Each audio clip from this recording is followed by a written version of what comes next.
Bitterlich, who is the former German ambassador to NATO, also joining us from Berlin. Great to have you on the programme. Why is Germany being reluctant to send Leopard 2 tanks?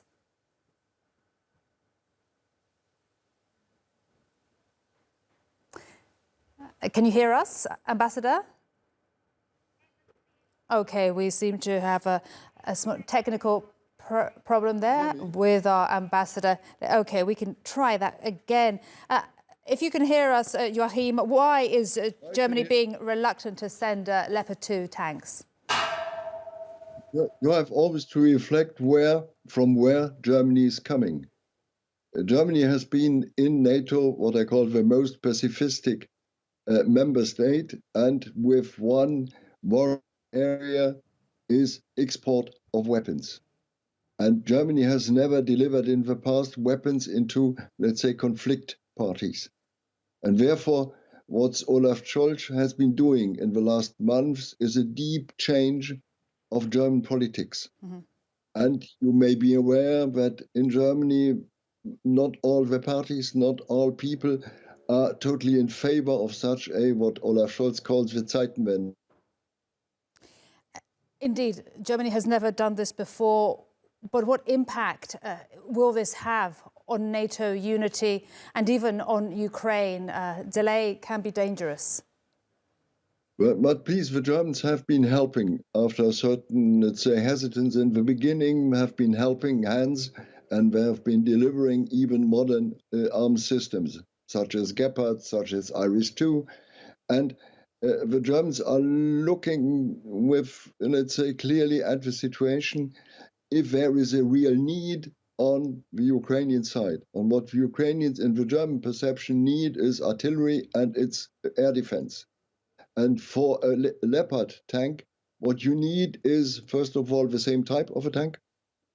You need, second, a clear logistics, you need maintenance, and you need, at the same time, let's say, the same type of a tank, especially. And where the Germans have done a first step, saying clearly, if Poland asks for, let's say, the exportation towards Ukraine, Germany will not be the opposing party. Mm-hmm. Germany will have, and therefore the invitation to begin training, because you need at least 3 months of training. Indeed. In order to use this tank. And we heard in that press conference with the German Defence Minister and Jens Stoltenberg, the German Defence Minister saying that NATO must not become a party in the Ukraine war. Your reaction to this, and what exactly does that mean? There is no, what's called a direct involvement of Germany as a NATO member in this war. This does not exclude delivering weapons at all, but a direct involvement of the Germans in the war, no. This is the same position as has been maintained in NATO, including by the Americans. And the perception of Germany, how do you see it? Because we see a very, let's say, frustrated Polish Prime Minister saying in the last hour, we hope that the answer from Germany comes quickly. They're delaying, dodging, acting in a way that is difficult to understand. We can see that they do not want to help Ukraine defend itself in a wider way. This is not at all the question. Germany wants to help Ukraine. It's clear from the beginning. But the Germans want to make their own decision in strong consultation with its most important allies. And this is, first of all, vis-à-vis the US. Second, this is France. Mm-hmm. And afterwards, they look thoroughly at the different, what I call, criteria for delivering arms to the Ukraine. And I think it's a normal decision-making process.